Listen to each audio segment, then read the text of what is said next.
All right there, gang. We've got Pennsylvania Senate candidate Kathy Barnette with us today. She's running for Pat Toomey's seat, who is retiring, thankfully, in my opinion. But Kathy is a true patriot, and she's been surging in the polls of late, despite the fact that President Trump, for some reason, endorsed her opponent, Dr. Oz. Kathy, can we just dive into that? What's going on with all that? Any insight you have?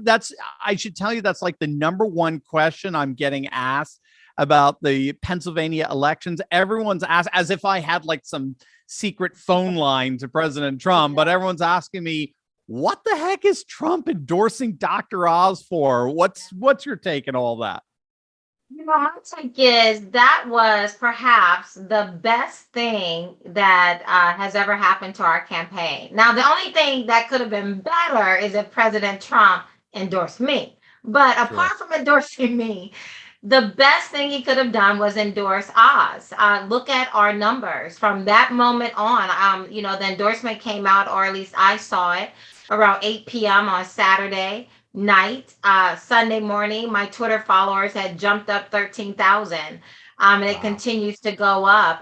In every single poll prior to that endorsement, roughly 41 to 51% of Pennsylvanians were always considered undecided. Now that number has started going down significantly because a high name ID works both ways. Oz Right. name ID is so high that we all know he's not a conservative. And so You're people right. are rejecting it.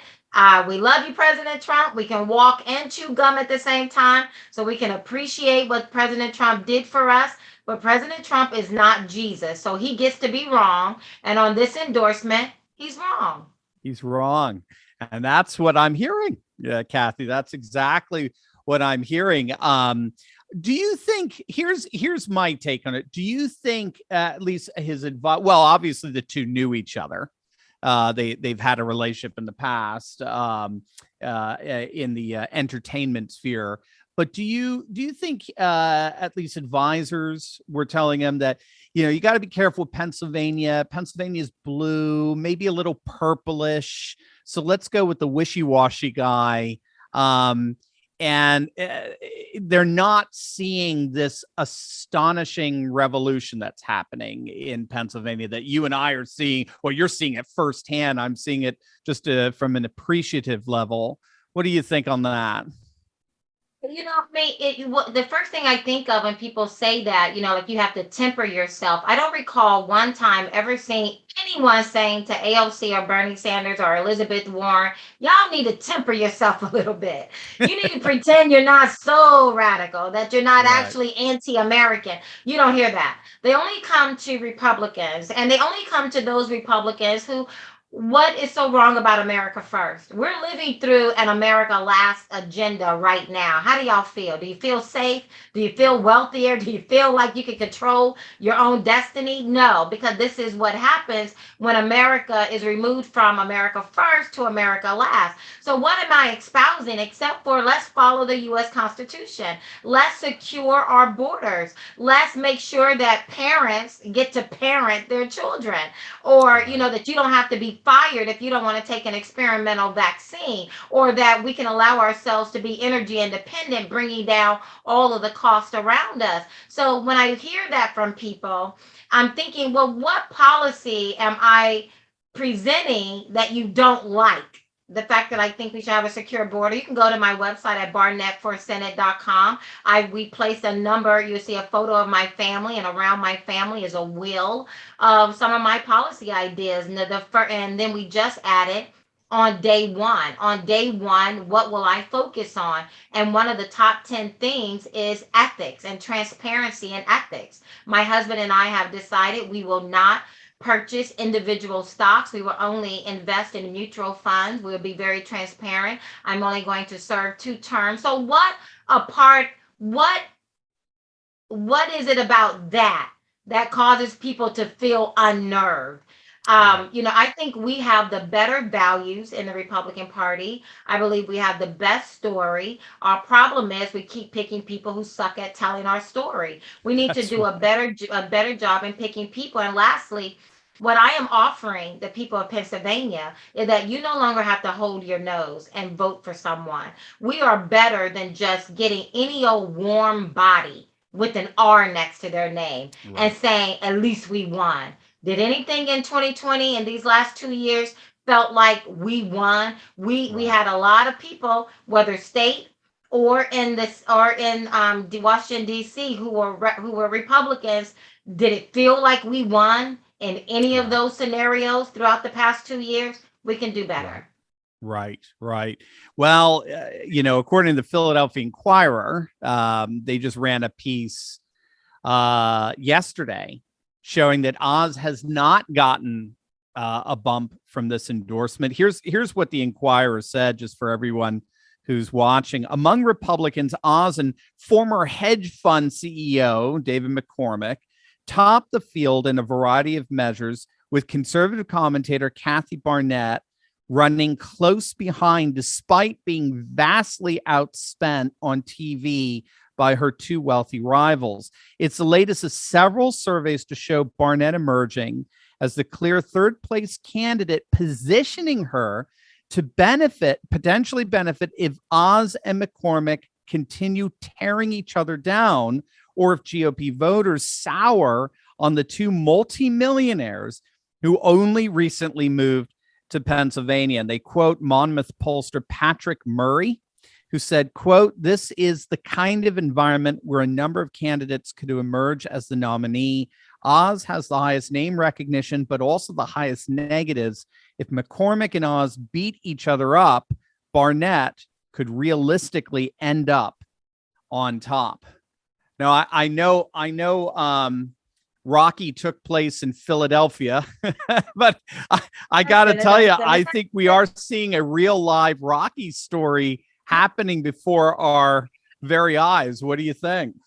My family and I, because I could not do this without the support of my family, when we decided to step out 12 months ago, 12 months we've been running, and 12 Wow. months has now come down to 18 days. Yeah. And I am filled with so much excitement. I am. I'm just oozing over. Before we started, I was telling you, I want this more for the people Yeah. than I could ever want it for myself. Yeah. I earnestly believe when we stepped out 12 months ago that if the people of Pennsylvania knew they had a better option, they would have the good sense to jump in with both feet. That is Yeah. what we're watching. And it has been true. My opponents, they are spending over $60 million. Wrap your mind around that in the past 3 months. You only have to spend that kind of money if you're trying to make poop smell good. And we have spent less than $2 million. I spent less than $2 million. They spent over $60 million, and they cannot break out of the low 20 Right. percentile. And I Right. am right there with them in a Right there. statistical Yeah. three-way tie. Yeah. And it's all because of the people. It's all, Right. these people think we're stupid. I mean, basically, you can come up with whatever you think it is. They think we're stupid. You have Dave McCormick, who has spent he has been largely enriched as a direct result of working with China, not only as the world's largest foreign shareholder of Chinese stocks, but the equivalent of our Treasury Department here in America. In China, it's the Sovereign Wealth Fund. And Dave McCormick, because of his connections and inner working within the Communist Party of China, he gets the privilege of being managing a portion of their sovereign wealth fund. You cannot be in bed with China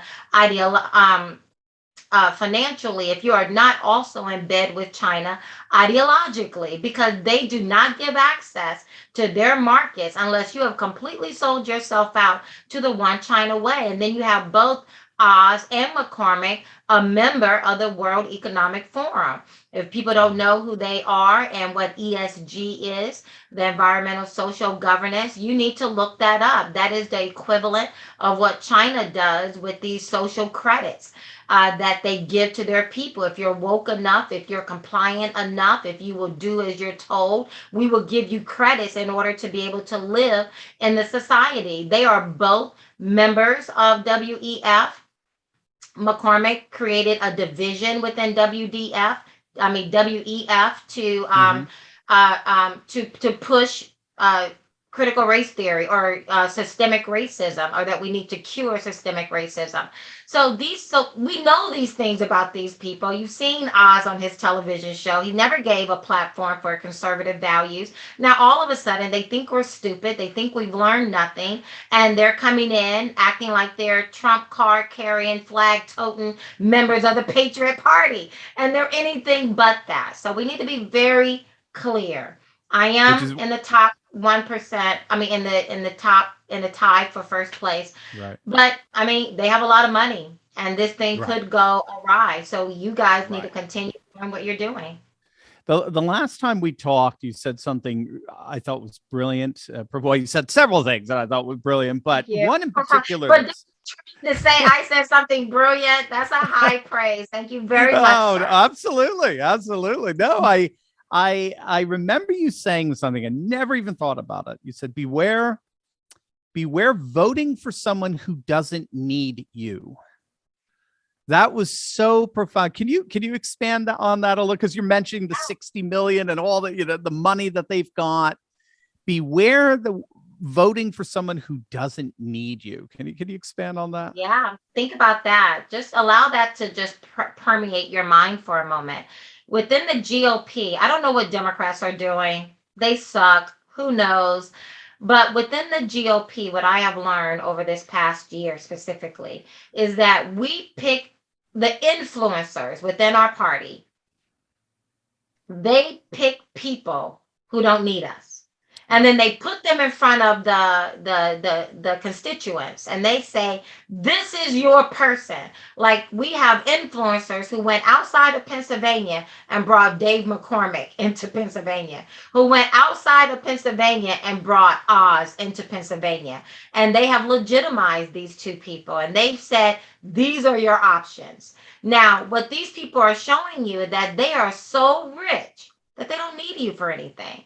They can buy whatever they want to buy, they can do whatever they want to do, they can go wherever they want to go, and they don't need you, right? Only to go and vote on May 17th, then shoot, right?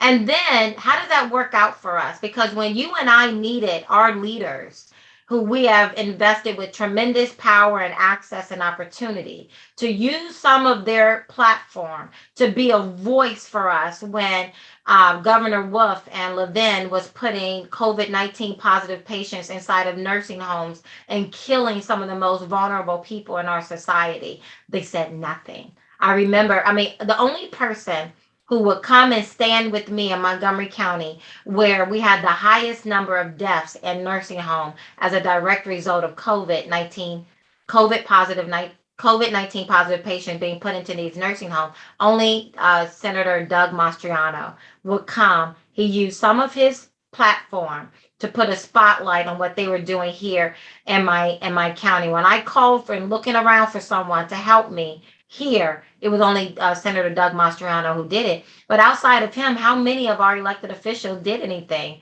Well, if you understand the math of it, why would they help you? Right. You pick Right. them because they don't need you. Right. You pick them because they don't need to ask you for any money. They don't need to ask you to do door knocking. They don't need to ask you to do phone call. They don't even need to ask you to do petitions. They go out and pay people to do it. Dave McCormick was paying people $500 a page. Carla Sands was paying people $200 a day. They don't need you. They got money. Right. And Right. so what I am proposing to you all is that I need you. I Right. can't do anything that I'm doing without you. That's the Yep. kind of leader or elected official you want.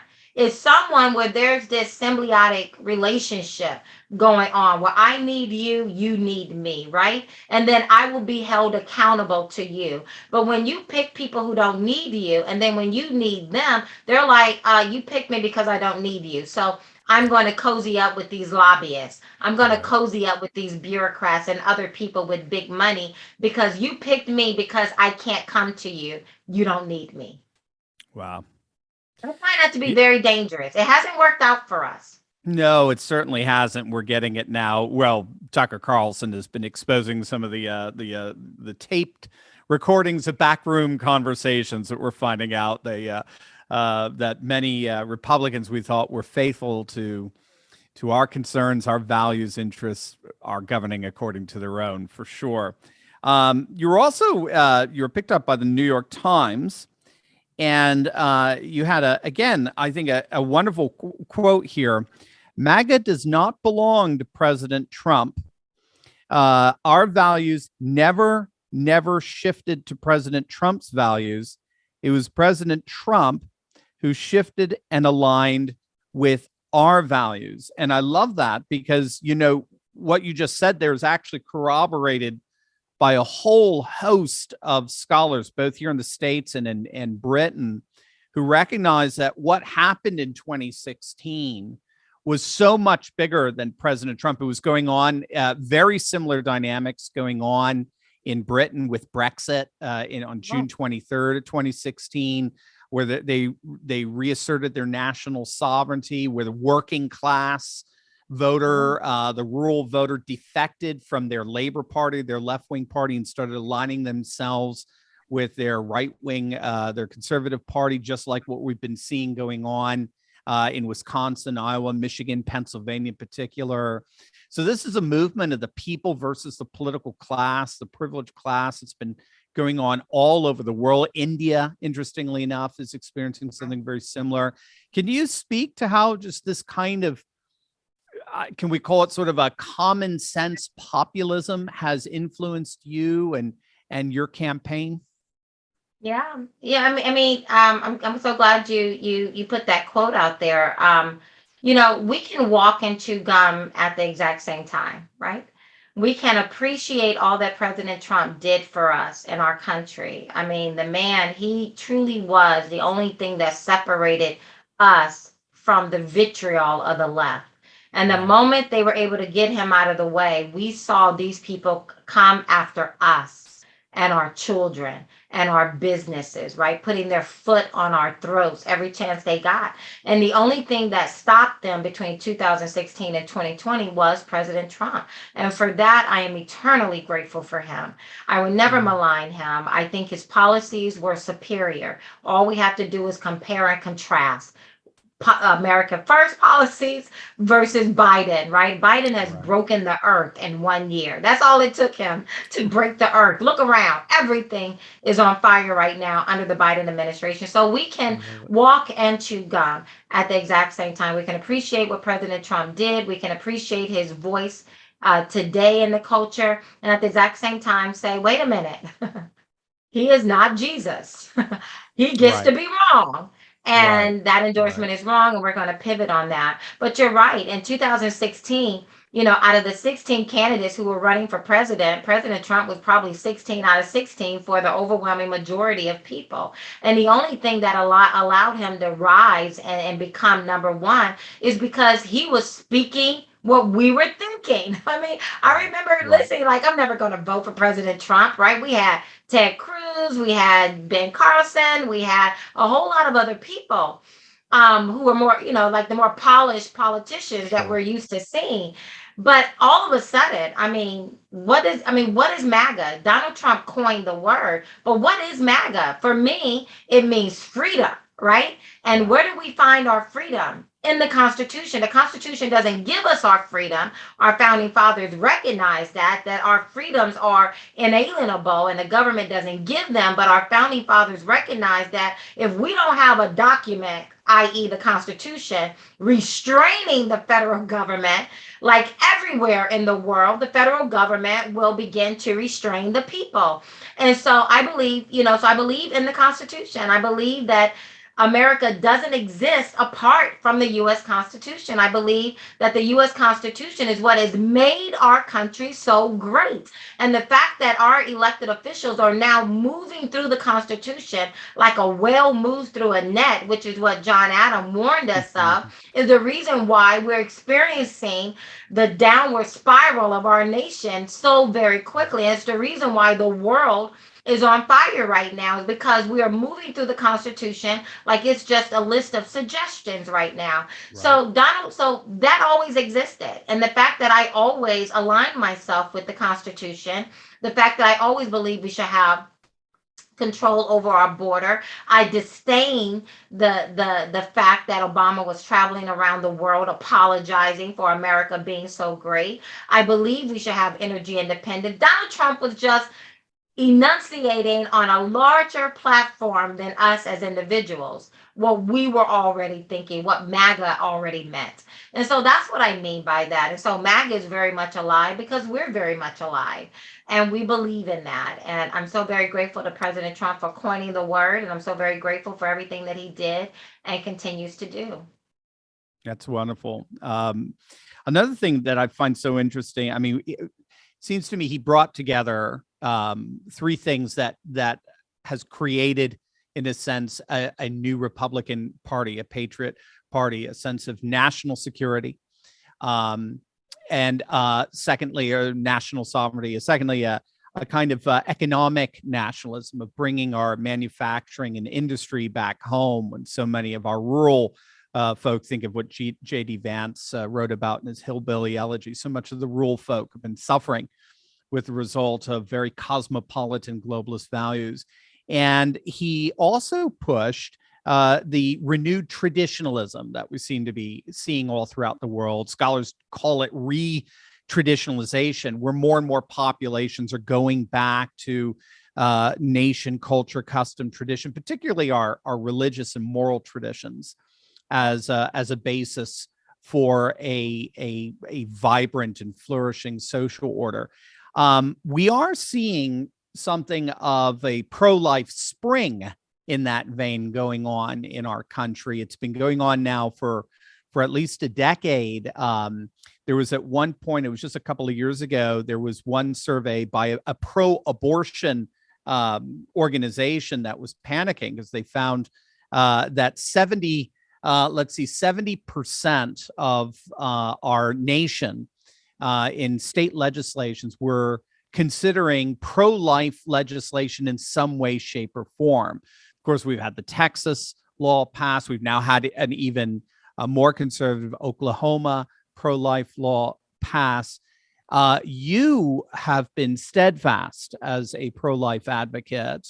You are part of this movement. I would put you as a giant in that movement. But you have a really interesting backstory. Pro-life is not just simply, an ideological commitment for you. Pro-life seems to be something that defines every strand of your DNA. Can you give us a little bit of the backstory to that? Oh, Dr. Turley about to make me cry. Okay. Hey, that's cool. That's good for ratings. Let me tell you, like much in my life and even in my policies, it's not because I read about it in a book or because Right. I inherited it, but it is a part Right. of my life. When I talk about poverty and getting people out of poverty, it's not because I read about poverty in a Right. book. It's because I grew up extremely poor and I know exactly what I did to get out of that poverty, right? I know what I did to claw my way out of that narrative and create a new narrative with my husband and our children. And so I come to the topic of abortion the exact same way. Is that it's a part of my experience. I am the byproduct of a rape. My mother was Wow. 11 years old when I was conceived, and my father was 21. And I have a daughter who's 13 years old, and I cannot imagine someone breaking her little body like that. And Mhm. yet, so you will never hear me glorifying that. I recognize it. My mother, she still struggles, but now I get the wonderful privilege of taking care of my mom. And I can't help but to think that if someone then considered me the exception to the rule, there would be no net to catch my mother. She would just be Right. continuously floating because the harm that was inflicted upon her, it was me murdering me would not have changed that, Right. right? Murdering me would not have resolved the wrong that was inflicted upon my mom. But I'm so very grateful. I remember watching my grandmother sign her name, and she did it with an X. I'll never forget that. Like, I think I was at a Mastriano rally, and you were there, Dr. Turley, and that image just popped into my head of Yeah. my grandmother. I could see her doing it with so much care. Just very grateful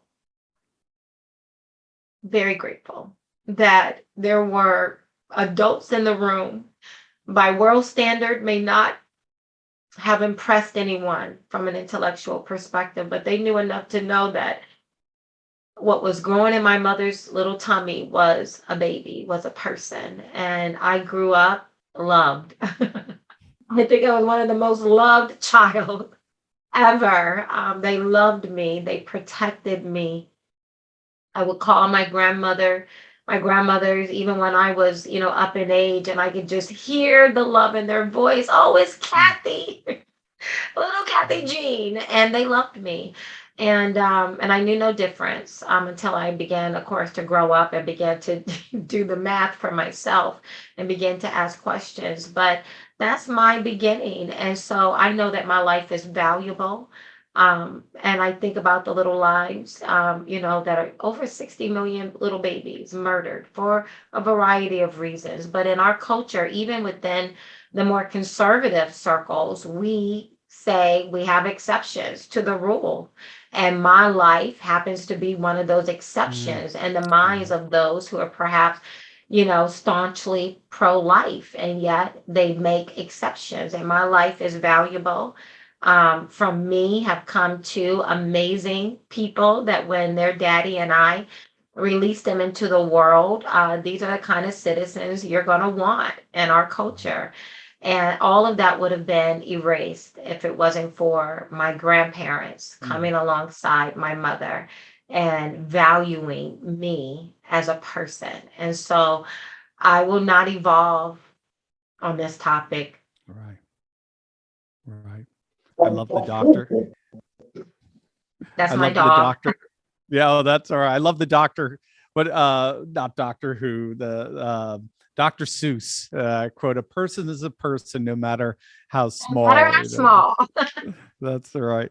So, Kathy, where do you see things going in the next few weeks leading up to May 17th? I mean, we're down to the wire here. Yeah. You've been out there pounding the pavement for a year now. How are you reading the trajectories here? My goodness. Gotta keep putting the pedal to the metal. Please, guys, overlook my dog. She thinks a leaf must be blowing across the yard. Um, Yeah. Pedal to the metal. Yesterday I woke up at 4 a.m. Hitting the ground, TV, radio, events, all over the place. Carlisle, Harrisburg, then up to Scranton and back home here last night. Didn't get home until about maybe 11, after 11 p.m. Woke up this morning very early, hitting the same pace. We're getting ready to leave. It'll be an all-nighter again every day, right? Because this is the fight. I believe this is, if there was ever a fight to be fighting, this would be that. And so we have, I'm leaving nothing in the reserves. I love my country. I'm very grateful. I am doing over 1,500 miles a week. I've spent a Wow. lot of time. I've been in some $1 million homes. I've been in some very humble homes. You mentioned a county. I see faces. I see, I hear conversations. I'm looking into the eyes of people, and a lot of there's a tremendous amount of hope. We have really good people, especially in the Republican Party. But people feel squeezed. People feel unnerved. Most people, I find, they can't fully articulate what is happening, the crazy Mm. upside down world in which we all find ourselves in, but they know something has gone fundamentally wrong with how our nation and as a result the world is being ran right now, and they're looking for hope. Now, I know that my hope is in Jesus Christ, but I understand what it is. I will be a good steward over your trust. I will fight for you and your families and our way of life here. Wow. How can people support you, Kathy, in the days ahead? Yes, 18 days, feels longer than that, but we still have billboards to buy. We still have television commercials to secure. We need more palm cards, more yard signs, you name it, we need it. Yeah. And I need you. I'm not one of those who don't need you. I need Right. you. If you don't help me, I can't do it. Um, I know at the end of these 18 days, I would be able to say I did everything I knew to do, right? I will not have any guilt. I'm putting it all out there. I ask you to do the same. Go to barnette4senate.com, donate. Donate, donate, donate, and then send it over to some other people and tell them to donate. And then come back, sign up to volunteer to door knock, sign up to volunteer to sit at home, make phone calls. We will provide everything to you. The transition is easy. We just need all hands on deck. Well, there you go. That's the way to wrap it up. Senator Kathy Barnette, thank you so much. It's an honor. We're certainly going to be keeping an eye on how things develop, but just with who you are and what you've meant to this campaign, I know you're already senator to countless lives. So thank you so much. Thank you